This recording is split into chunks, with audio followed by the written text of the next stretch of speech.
The stranger stumbled through Clara Thompson's fence line, just as the sun rose over the Colorado plains, collapsing face down in the dirt near her water trough, with blood seeping through his shirt like dark wine spilling across linen. Clara had been drawing water for her small garden when she heard the heavy thud of a body hitting earth.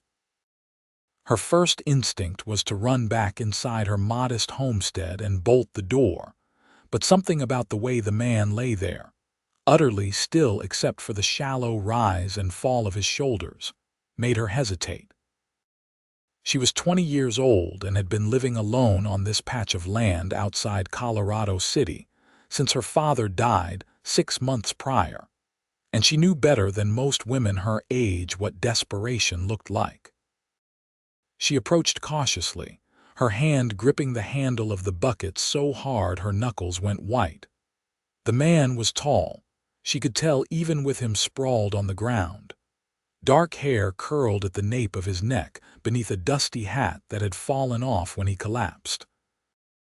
His clothes were quality, not the rough homespun most ranch hands wore, and his boots, though covered in trail dust, were well made. "Mister?" Clara called out, stopping a few feet away. "Can you hear me?" No response. She could see now that he had been shot, the wound in his side still bleeding fresh. The earth beneath him was turning muddy with it. Clara made her decision quickly. She could not leave a man to die on her property, no matter how dangerous it might be to bring a stranger into her home. Her father had raised her to be practical, but he had also raised her to have a conscience. Getting him inside took all her strength. The man was muscular and solid, easily twice her weight. She managed to wake him enough to get him partially on his feet, and together they staggered into her small house. He collapsed onto her kitchen table, which was the sturdiest surface she had, and she immediately went to work cutting away his shirt. The bullet wound was ugly but clean. It had gone through the flesh of his side without hitting anything vital, as far as she could tell. She had nursed her father through pneumonia and had helped deliver 3 babies for neighboring homesteaders, so she was not squeamish about blood. She heated water, cleaned the wound with whiskey, and stitched him up with the same careful precision she used when mending her best dress. He groaned a few times, but never fully woke. His face was handsome in a rugged way, with a strong jaw shadowed by several days of beard growth and a straight nose that looked like it had been broken at least once. There was a scar through his left eyebrow, pale against his sun-bronzed skin. Clara managed to move him to her father's old bed in the corner of the main room. She covered him with blankets and then sat down heavily in her rocking chair, suddenly aware of how hard her heart was pounding. For 3 days, fever gripped him. Clara barely slept, changing his bandages, forcing water between his lips, and laying cool cloths on his forehead when his temperature spiked. He thrashed and muttered things she could not understand, words about cattle and rivers and someone named Thomas. On the 4th morning, when Clara came in from feeding her chickens, she found him awake and staring at her ceiling with clear, alert eyes. They were remarkable eyes, she noticed, a deep brown that reminded her of rich coffee. "Where am I?" His voice was rough from disuse. "My homestead about 5 miles outside Colorado City," Clara said, setting down her basket of eggs. "You collapsed in my yard 4 days ago. You had been shot." He moved to sit up, then grimaced and thought better of it. His hand went to his bandaged side. "You patched me up." "I did." "I am grateful, miss." He trailed off, waiting. "Clara Thompson." His eyes widened. The reaction was so immediate and so startling that Clara took a step back. Thompson, John Thompson's daughter. Now it was Clara's turn to be surprised. "You knew my father." The man closed his eyes and something like resignation crossed his face. "I knew of him. My name is Harrison Grant." The name hit Clara like a physical blow. She grabbed the back of her chair to steady herself. Harrison Grant. the cowboy her father had promised her to. It had been an arrangement made years ago when Clara was barely 16. Her father and William Grant, a wealthy rancher from Wyoming, had been friends in their youth. William's son Harrison was building his own ranch in Colorado, and the two men had agreed that when Harrison was established and Clara was of age, they would marry. It would give Clara security and give Harrison a wife with good homesteading blood. Clara had never met Harrison Grant. She had never wanted to meet him. The idea of being promised to a stranger like some piece of property had infuriated her, and she and her father had argued bitterly about it. When her father died, she had assumed the arrangement died with him. She had been relieved. And now here he was, bleeding in her father's bed. "You are the one my father promised me to," Clara said slowly. "I am." Harrison opened his eyes again and looked at her directly. "Though I suppose under the circumstances, that arrangement is not exactly binding. Your father has passed, I take it, 6 months ago. I am sorry. I would have come sooner, but I have been dealing with complications at my ranch. Range wars, rustlers, the usual troubles." He shifted slightly, his jaw tightening with pain. "I was on my way here when I ran into some men who took exception to me crossing what they claimed was their land. They shot you over a land dispute.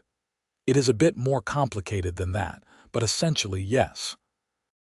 Harrison tried to sit up again and this time managed it, though his face went pale with the effort. "Miss Thompson, I release you from any obligation you might feel to the arrangement your father made. You have already done more than enough by saving my life. Once I am well enough to travel, I will leave and trouble you no more." Clara stood there, emotions warring inside her. She had resented this man for years without ever meeting him. The idea of being promised to him had felt like chains around her future. But now, looking at him weak and wounded in her father's bed, speaking about releasing her from obligations with such formality, she felt something shift. "Where will you go?" she asked. "Back to my ranch eventually. I have men there who depend on me." "How far?" "About 40 miles north of here." "You cannot ride 40 miles in your condition. You can barely sit up." Harrison's expression hardened with stubbornness. "I will not impose on you any longer than necessary." "It is not an imposition," Clara said, surprising herself. "You need time to heal. Stay until you are strong enough to travel without risking your life." They looked at each other for a long moment. Finally, Harrison nodded. "A few more days, then, and I will compensate you for your trouble. I do not want your money. Everyone wants money, Miss Thompson. I want you to call me Clara, and I want you to stop acting like I am doing you some grand favor by showing basic human decency." The corner of Harrison's mouth twitched. "Very well, Clara, and you may call me Harrison." Over the next week, Harrison grew stronger. Clara learned that he was 24 years old, had been working cattle since he was 12, and had saved enough money to buy his own land 3 years ago. He was quiet by nature, but had a dry sense of humor that occasionally surprised her into laughter. He was also stubborn as a mule about his recovery, trying to do too much too soon, and then having to sit down abruptly when his wound protested. "You are a terrible patient," Clara informed him one afternoon as she rebandaged his side after he had insisted on chopping wood and torn 2 of his stitches. "I am not accustomed to being idle. I can see that, but you are going to hurt yourself worse if you keep pushing." Her hands were gentle as she worked, but her voice was firm. "I did not spend days keeping you alive just so you could kill yourself trying to prove how strong you are." Harrison looked down at her bent head as she worked. Her hair was the color of honey, pulled back in a practical bun with little wisps escaping around her face. She had a dusting of freckles across her nose and the kind of capable hands that knew how to work. "I am sorry," he said quietly. Clara glanced up, surprised. For what? For the arrangement. For the position it put you in. My father told me about it years ago, said John Thompson had a daughter he thought would make a good ranch wife. I should have come to meet you properly, should have given you a choice in the matter. Instead, I let it hang over your head like some inevitable thing. Clara tied off the bandage and sat back. Why did you agree to it in the first place? Harrison was quiet for a moment, considering his words. My father has traditional ideas about marriage and family. He wanted me settled. And truthfully, at the time, I thought it made practical sense. Ranching is hard work, and having a partner who understands that life seemed wise. He met her eyes. But that was before I understood what it must feel like to have your future decided for you. And now I think you deserve better than to be handed off like a piece of property. You deserve to choose your own path. Something warm unfurled in Clara's chest. Thank you for saying that. They were sitting close together, Clara on the stool beside the bed and Harrison propped up on pillows. The late afternoon light slanted through her window, turning everything golden. For just a moment, Clara let herself really look at him and acknowledge what she had been trying to ignore. Harrison Grant was a good man, and she was starting to care for him as more than just a patient. The realization terrified her. 2 weeks after Harrison had stumbled into her yard, he was well enough to walk around the property without assistance. Clara found him by the corral one morning, looking at her 2 horses with an appraising eye. The bay has good lines, he said when she approached. Your father knew horses. He did. That is Juniper. The gray is Ash. They are both good animals. Harrison leaned against the fence rail. He had shaved that morning, and Clara could see the full shape of his face now, the strong bones and the way his eyes crinkled at the corners when he was thinking. Clara, I need to head back to my ranch soon. I have been gone too long already. She had known this was coming, but her heart still sank. Of course, you have responsibilities. Come with me. Clara stared at him. What? Harrison turned to face her fully. Come to my ranch, not as my wife, not because of any arrangement. Come as my guest. See the place, meet my men, decide for yourself if it is a life you might want.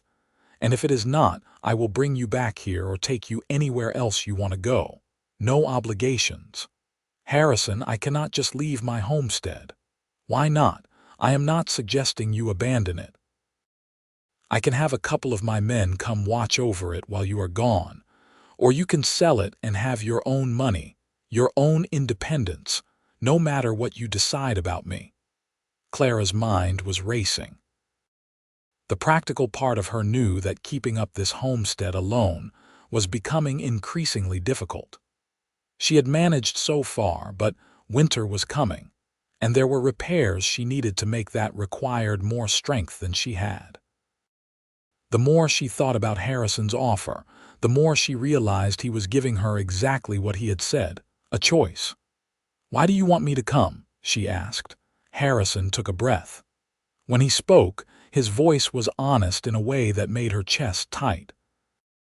Because in these past 2 weeks, I have come to know you. Your kindness, your strength, your sharp tongue when I am being foolish. I want the chance to see if what I am feeling might grow into something real.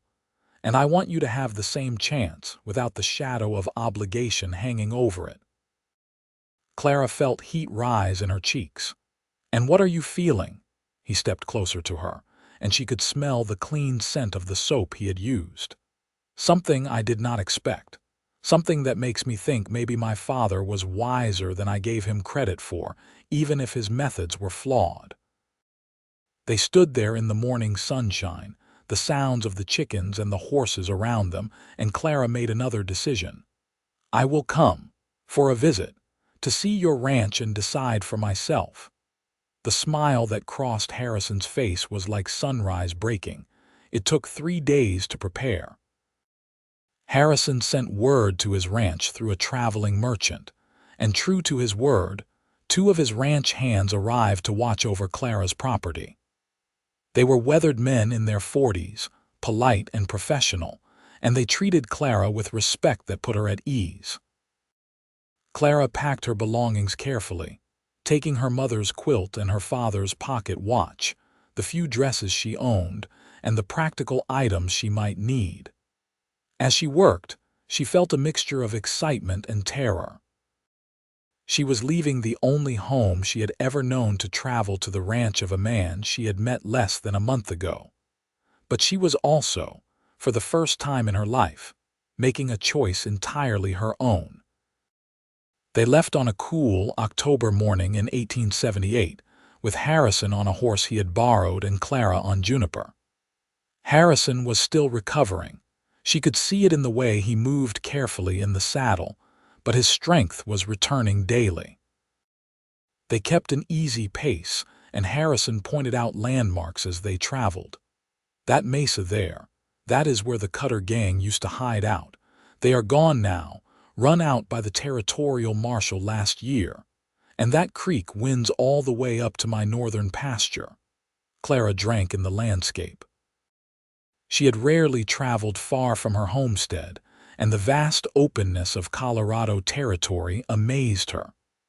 The plains stretched endlessly, broken by rocky outcroppings and distant mountains. The sky was enormous, a bowl of blue overhead. They camped that night under the stars, a respectful distance between their bedrolls. Harrison built up the fire and made coffee that was strong enough to strip paint. Clara laughed when she tasted it. "This is terrible. It is cowboy coffee. It is supposed to be strong. Strong is one thing. This could wake the dead." Harrison grinned at her across the fire. "I will have you know I make the best coffee on my ranch. Then I fear for your ranch hands' stomachs." They talked late into the night, sharing stories of their childhoods. Harrison told her about growing up on his father's ranch in Wyoming, about learning to break horses and rope cattle. Clara told him about her mother, who had died when Clara was 12, and about helping her father prove up their homestead claim. "He was a good man," Clara said quietly, looking into the flames. "Stubborn and old-fashioned, but good. I was angry at him for so long about the arrangement, but I think he just wanted to know I would be taken care of. He raised you well. You are one of the strongest people I have ever met." Clara felt warmth that had nothing to do with the fire. "You barely know me. I know enough. I know you did not hesitate to help a bleeding stranger. I know you have been running a homestead alone for 6 months without complaint. I know you speak your mind and do not suffer fools." Harrison paused. "I know I am grateful every day that you were the one who found me." Their eyes met across the fire, and something passed between them, something that made Clara's breath catch. The next day brought them into rougher country. The land began to rise, foothills that would eventually become mountains. Harrison's ranch, he explained, sat in a valley with good grazing and access to water year-round. "My father thought I was crazy to settle this far from his place," Harrison said as they rode.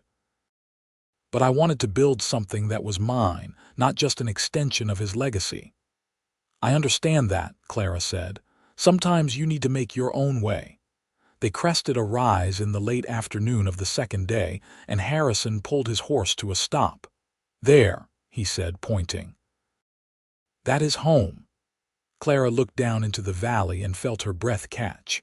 Harrison's ranch spread out below them, more substantial than she had expected. There was a large barn, a bunkhouse, several corrals, and a main house that, while not fancy, was solid and well built. Cattle dotted the pastures, and she could see men working near the barn. "Harrison, this is wonderful." He looked pleased. "It has taken 3 years to build it up this far. We run about 500 head of cattle now, with plans to expand next spring."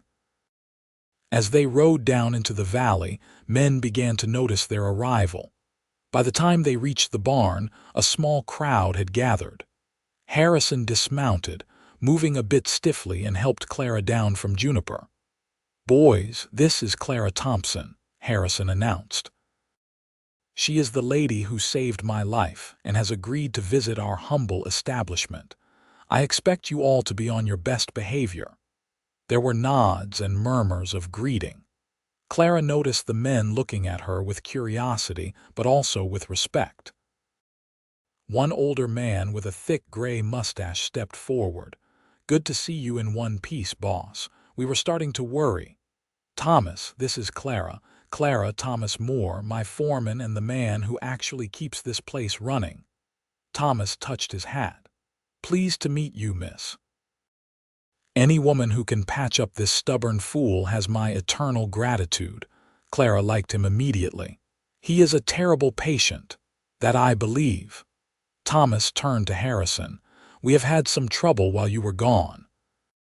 Lost about 20 head to rustlers, and there has been some fence cutting on the eastern boundary." Harrison's expression hardened. "The same men who shot me, likely. They have been getting bolder. We will deal with it, but first, let me get Clara settled." Harrison led her toward the main house.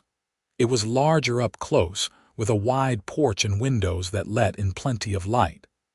Inside, Clara found a spacious main room with a stone fireplace, a kitchen area, and doorways leading to what looked like 2 bedrooms. "It is not fancy," Harrison said, and she could hear nervousness in his voice. "But it is solid. I built most of it myself." "It is lovely," Clara said honestly. The house had good bones and was furnished simply but comfortably. She could see personal touches, a bookshelf with well-worn volumes, a quilt that looked handmade hanging on one wall, photographs of what must be Harrison's family on the mantel. "You can have my room," Harrison said quickly. "I will bunk with the men." "Harrison, I cannot take your room." "You are my guest. I insist." They looked at each other, and Clara saw the firmness in his expression. "Thank you," she said softly. That first week at the ranch passed in a blur of activity. Clara quickly found her place in the rhythm of ranch life. She cooked meals for the men, who were pathetically grateful for food that was not charred or underseasoned. She helped Thomas's wife, Martha, who lived in a small house near the bunkhouse, with the garden and the chickens.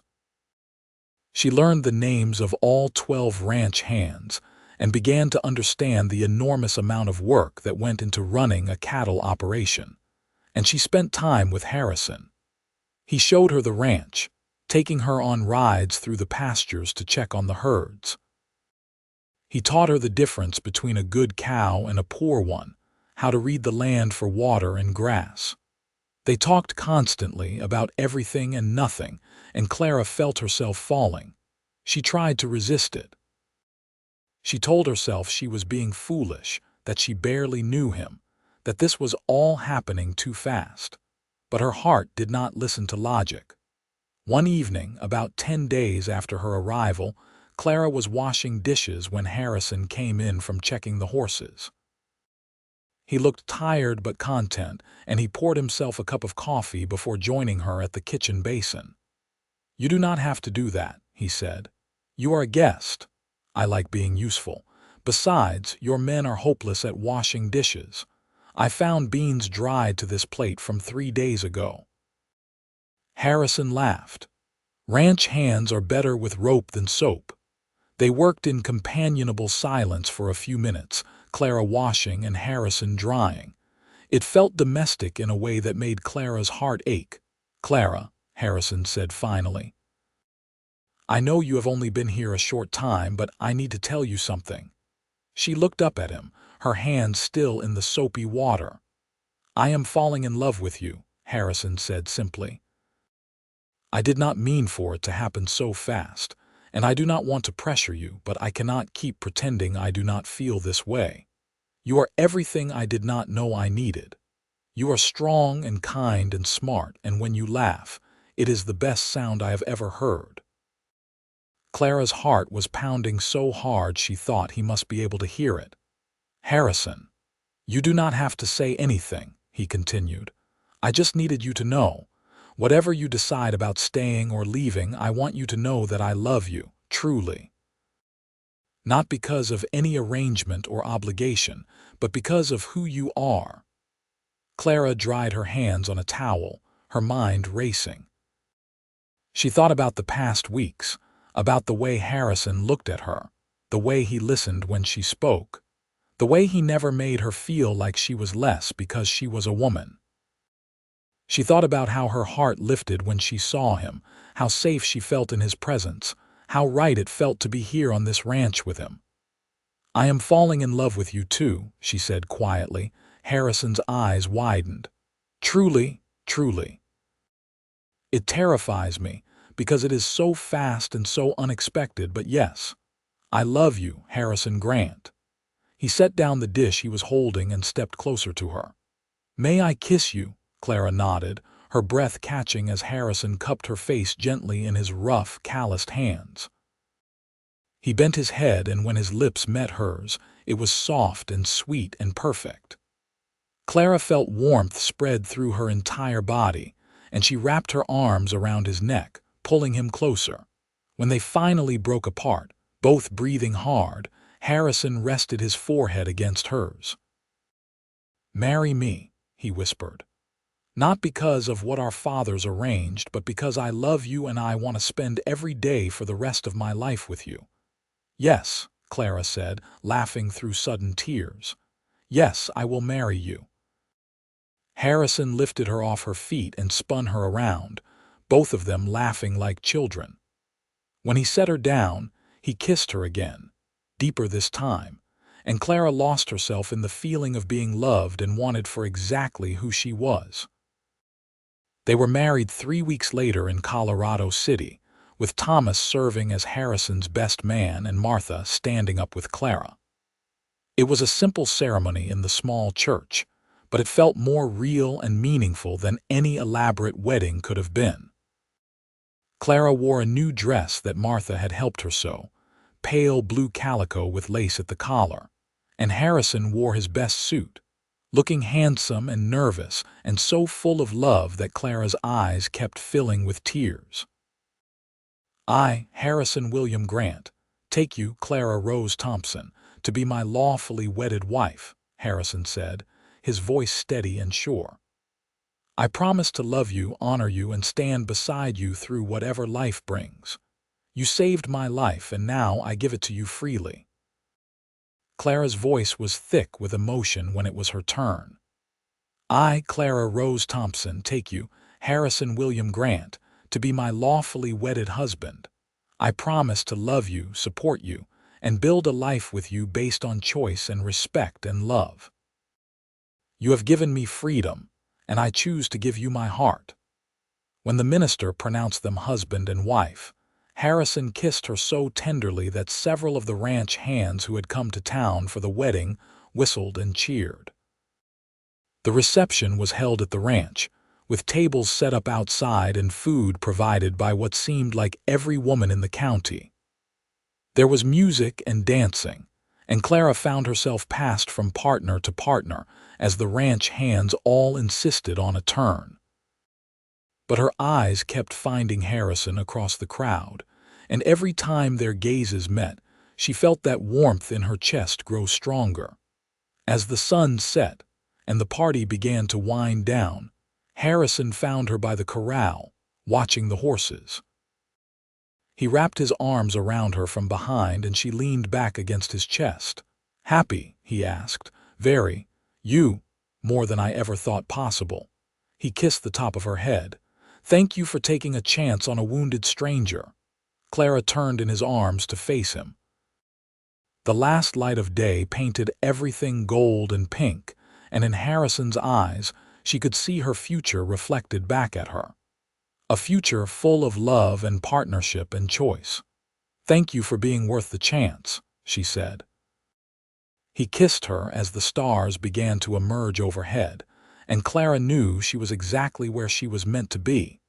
The first months of marriage brought adjustments. Clara sold her homestead to a young couple just starting out, using the money to buy chickens and dairy cows for the ranch. She turned one of the outbuildings into a proper henhouse and started a larger garden, determined to make the ranch more self-sufficient. Harrison consulted her on ranch decisions, valuing her opinion on everything from where to graze the cattle to which bulls to buy for breeding. He never made her feel like her ideas were less important because she was a woman, and Clara loved him even more for it. They also dealt with the ongoing problem of rustlers. The men who had shot Harrison continued to cause trouble, cutting fences and stealing cattle. Harrison organized watches and worked with neighboring ranchers to patrol the boundaries. It was stressful and sometimes dangerous, but Clara refused to be sheltered from it. "This is my ranch too now," she told Harrison firmly when he tried to keep her from riding patrol. "I need to know what we are facing." So Harrison taught her to shoot, patiently correcting her stance and her aim until she could hit a target at 50 yards. He also taught her to watch for signs of trouble: tracks that did not belong, disturbed fence lines, cattle that seemed spooked. One cold November evening, Clara was the one who spotted riders approaching the ranch house after dark. She alerted Harrison immediately, and together they watched from the window as 5 men rode into the yard. "That is Cole Hartman," Harrison said quietly, his hand on his rifle. "He is the one who shot me. Stay inside, Clara." "Not a chance." Before Harrison could argue, Clara grabbed her own rifle and followed him onto the porch. The men pulled up their horses a respectful distance away. The leader, a heavy-set man with a cruel face, tipped his hat mockingly. "Grant. Heard you survived. Pity." "What do you want, Hartman?" Harrison's voice was cold. "Just came to let you know that things are changing around here. This valley is getting crowded, and some of us think it is time for folks to consolidate. I am willing to make you a fair offer for your land." "I am not selling." Hartman's eyes flicked to Clara, and something ugly moved in his expression. "That your new wife, pretty little thing, be a shame if something happened to her." Clara felt Harrison tense beside her, but she spoke before he could. "If you are threatening me, Mr. Hartman, I suggest you reconsider. I am a very good shot, and unlike my husband, I have no qualms about aiming for something other than a warning." Several of the ranch hands had emerged from the bunkhouse now, armed and spreading out in a loose semicircle. Hartman looked around and seemed to realize he was outnumbered. "You have 2 weeks to think about my offer, Grant. After that, I stop being friendly." He wheeled his horse around, and his men followed him into the darkness. As soon as they were gone, Harrison turned to Clara. "That was incredibly reckless and incredibly brave. He threatened us. I was not going to cower inside." Harrison pulled her into his arms, his heart pounding against her ear. "I know, and I love you for it, but Clara, these are dangerous men. If anything happened to you—" "Nothing will happen to me. We will face this together, just like we face everything else." The next 2 weeks were tense. Harrison reached out to neighboring ranchers, and they organized a meeting in Colorado City to discuss the threat Hartman posed. It turned out that Harrison was not the only one being pressured to sell. Hartman had been systematically trying to buy up land in the valley, using intimidation and violence when offers were refused. The ranchers formed an alliance, agreeing to support each other and to bring in the territorial marshal if Hartman made another move. It was a show of unity that seemed to catch Hartman off guard, and while he continued to be a problem for months to come, he never made another direct threat against the ranch. Winter settled over the valley, bringing snow and cold that kept everyone close to home. Clara loved the quiet of winter evenings, sitting by the fire with Harrison, reading or talking or simply being together. They were learning each other's rhythms, the way married couples do, discovering preferences and habits and all the small intimacies of shared life. Clara learned that Harrison sang when he was working outside, old cowboy ballads in a surprisingly pleasant baritone. Harrison learned that Clara was grumpy in the mornings until she had her coffee, and that she had a terrible sweet tooth that made her steal cookies before they had cooled. "You are going to burn your mouth," Harrison said one afternoon, catching her red-handed at the kitchen counter. "Worth it," Clara said, biting into the still warm cookie with a blissful expression. Harrison laughed and stole a kiss that tasted like sugar and cinnamon. In February, Clara realized she was pregnant. She told Harrison on Valentine's Day, giving him a carefully wrapped package at breakfast. Inside was a tiny pair of knitted booties that Martha had helped her make. Harrison stared at them for a long moment, his expression unreadable. Then he looked up at Clara with tears in his eyes. "We are having a baby, in late summer, I think." Harrison stood up so fast his chair fell over and he swept Clara into his arms, holding her like she was something precious and fragile. "I love you," he said into her hair. "I love you so much." The pregnancy was relatively easy, though Clara grew frustrated with Harrison's sudden overprotectiveness. He did not want her riding, or lifting anything heavy, or doing half the chores she normally did. "I am pregnant, not made of glass," Clara said in exasperation when Harrison tried to take a basket of laundry from her hands. "I know, but I want you to be safe." "Harrison Grant, I will be safe, but I will also be useful. I need to move and work or I will go mad." They compromised, with Clara doing lighter chores and accepting help with the heavier tasks. As her belly grew through the spring and into summer, Clara found herself excited and terrified in equal measure. Martha was a wealth of information and reassurance, having raised 4 children of her own. "You will do fine," Martha told her. "You are strong, and Harrison will be a wonderful father. That man looks at you like you hung the moon." Their son was born on a hot August evening in 1879, after a labor that lasted 12 hours. The doctor from Colorado City had come to stay at the ranch for the last week of Clara's pregnancy, and he guided her through it with calm competence. But it was Harrison who held her hand, who wiped her forehead, who told her she was strong and brave and that he loved her. When the baby finally arrived, squalling and red-faced and perfect, Harrison cut the cord with shaking hands. The doctor placed the baby on Clara's chest, and she looked down at her son in wonder. "Hello, little one," she whispered. "We have been waiting for you." Harrison was crying openly, his hand gently touching the baby's tiny head. "He is perfect. You are perfect." They named him Henry Thomas Grant, after both their fathers. Henry had Harrison's dark hair and Clara's nose, and from his first day he had both his parents wrapped around his tiny finger. Fatherhood transformed Harrison in ways Clara had not expected. He was patient and gentle with Henry, spending hours just holding him and talking to him about the ranch and the cattle, and all the things they would do together when Henry was older.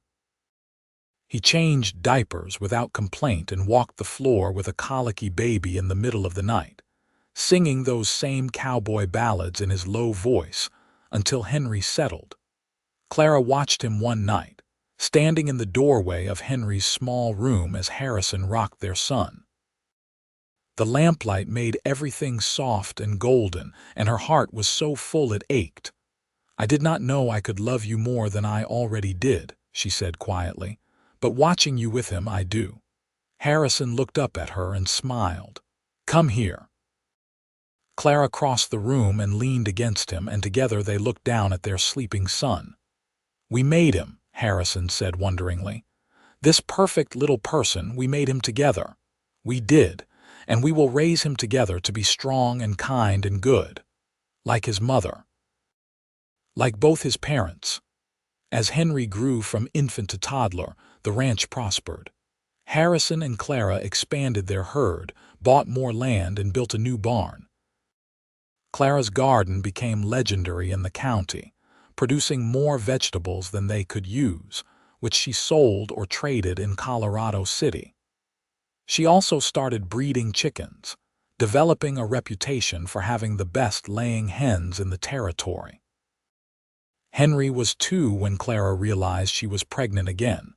This time, she was less nervous, more confident in her ability to handle pregnancy and childbirth.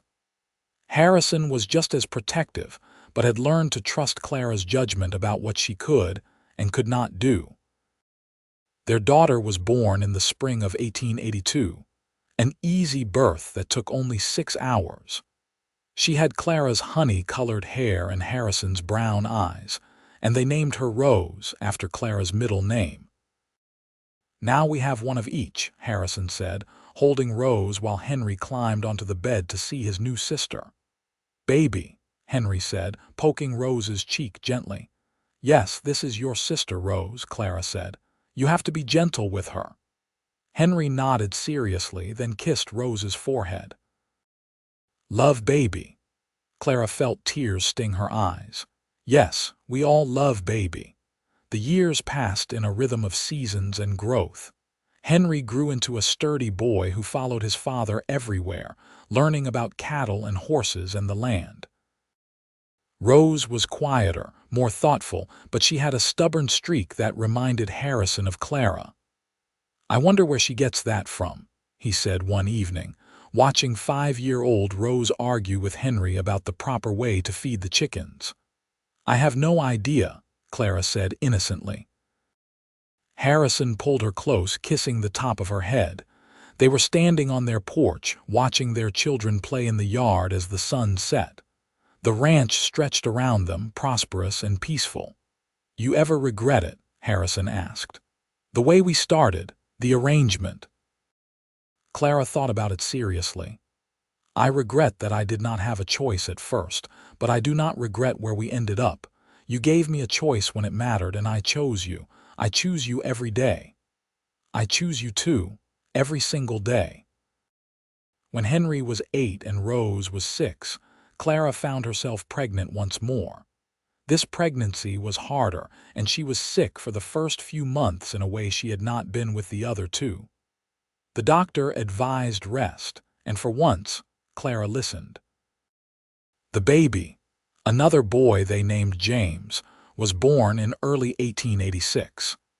He was smaller than the other 2 had been, and the birth was difficult enough that the doctor quietly told Harrison there should not be more children.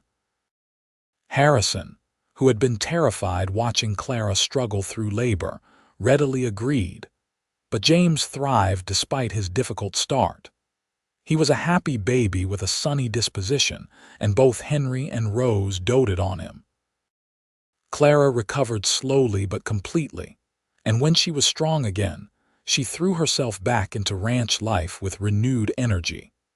Cole Hartman had died a few years prior, shot in a card game in Denver, and with him had died most of the trouble in the valley.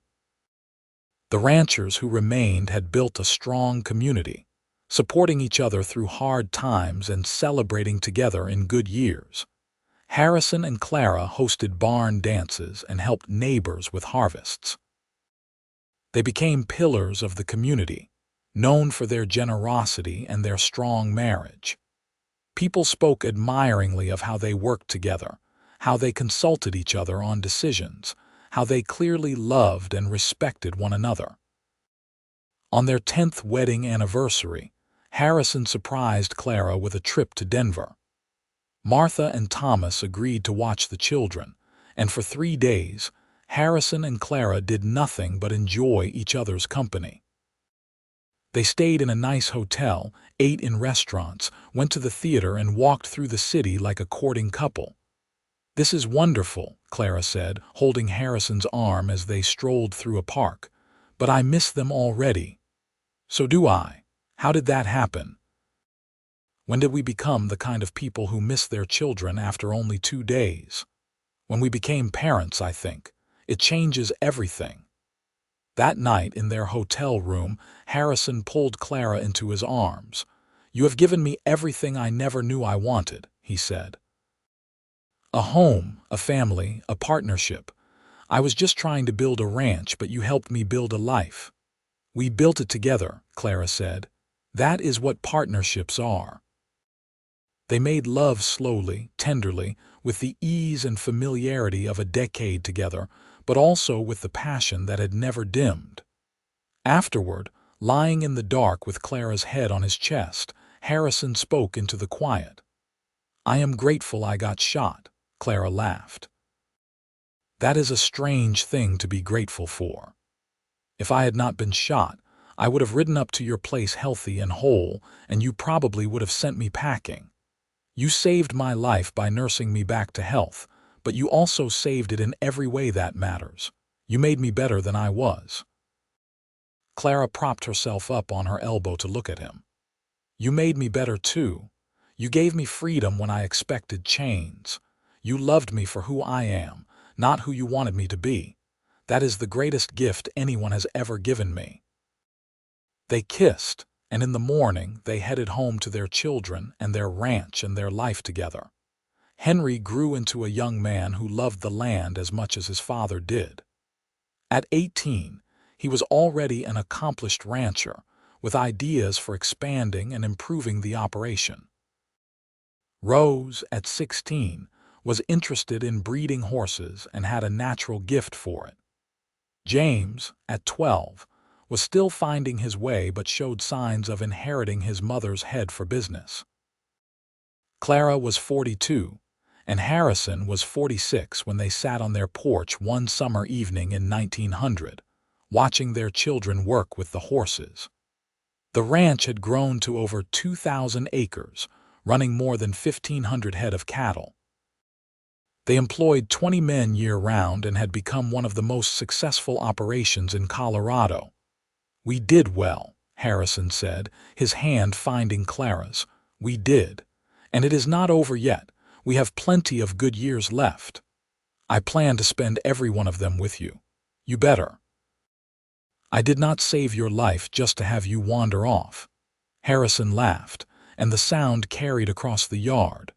Henry looked over and grinned, and Rose waved, and James called out asking if there were any cookies left. "There are always cookies," Clara called back. "Come and get them before your father eats them all."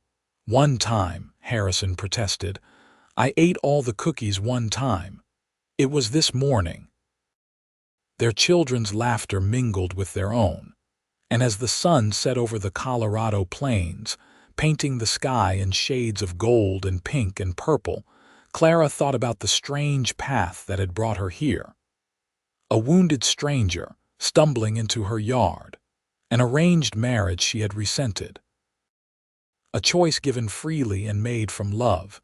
She had nursed him back to health, never knowing he was the cowboy she had been promised to. And in doing so, she had found not just a husband but a partner, a love, a life that was richer and fuller than anything she could have imagined. Harrison squeezed her hand, and she squeezed back, and together they watched the day fade into a night full of stars and possibilities. Years continued to pass with the steady rhythm of life on the ranch. The children grew and eventually started families of their own. Henry married a schoolteacher from Colorado City named Ann, and they built a house on the eastern portion of the ranch, taking over more of the daily operations as Harrison began to slow down. Rose married a horse breeder from Wyoming, but they settled close by, establishing their own ranch that partnered with the Grant family operation. Her breeding program became so successful that people came from 3 states to buy her horses. James surprised everyone by becoming a lawyer, studying in Denver, and then returning to Colorado City to set up practice. But he never lost his love for the ranch, spending weekends and holidays helping out and bringing his own family to visit. Clara and Harrison became grandparents 7 times over, and their house was frequently full of children's laughter and the chaos of family gatherings. Harrison built a large dining table that could seat 20, and Sunday dinners became a tradition that brought the whole family together. On Clara's 60th birthday, the whole family gathered for a celebration. There were children running everywhere, and Clara stood in her kitchen, now expanded and modernized but still the heart of her home, and felt overwhelmed with gratitude. Harrison found her there, watching the chaos through the window, and wrapped his arms around her from behind just as he had done countless times over the decades. "Happy birthday, my love. Thank you, though I cannot believe I am 60. You are as beautiful now as the day I stumbled into your yard." Clara turned in his arms to face him. He was 64 now, his dark hair gone silver, his face lined with age and weather. But his eyes were still the same warm brown, and when he looked at her, she still felt that flutter in her chest. "We have had a good life, Harrison, the best life, and it is not over yet." They were right. They had another decade together, years filled with watching grandchildren grow, with quiet evenings on the porch, with the simple pleasure of a life well lived. Harrison's health began to fail when he was 72, his heart growing weak. But he faced it with the same steady courage he had faced everything else. On a warm spring evening in 1918, Harrison passed away peacefully in his sleep, with Clara holding his hand. He was 74 years old, and they had been married for 39 years. The funeral was the largest Colorado City had ever seen. Harrison had touched countless lives, and people came from all over to pay their respects. But it was Clara's eulogy that people remembered, standing strong and straight despite her grief, talking about the man who had given her freedom and love in equal measure. "He was a good man," Clara said, her voice clear despite the tears on her cheeks. "He was a good husband, a good father, a good friend. He built something lasting, not just in this ranch, but in all the lives he touched. And he loved with his whole heart, without reservation or condition. That is the legacy he leaves." Clara lived another 12 years, staying active in the ranch's operations and delighting in her great-grandchildren. She never remarried, telling anyone who asked that she had already had the love of her life, and one was enough for any person. She passed away in her sleep in 1930, at the age of 72, in the same bed where she had nursed a wounded stranger back to health more than 50 years before. Her children and grandchildren gathered to mourn her and celebrate her, sharing stories of her strength, her kindness, her sharp wit that never dulled with age. They buried her next to Harrison on a hill overlooking the ranch, where they could watch over the land they had built together. On their shared headstone, their children inscribed the words that best captured their love story. They chose each other. The ranch remained in the family for generations, growing and changing with the times but never losing the foundation of love and partnership that Harrison and Clara had built. Their story became family legend, told to children and grandchildren as an example of how love, when freely given and freely chosen, could build something that lasted far beyond a single lifetime. And on quiet evenings, when the wind blew just right across the Colorado plains, some said you could still hear the echo of two voices on the porch, talking and laughing, choosing each other again and again, forever.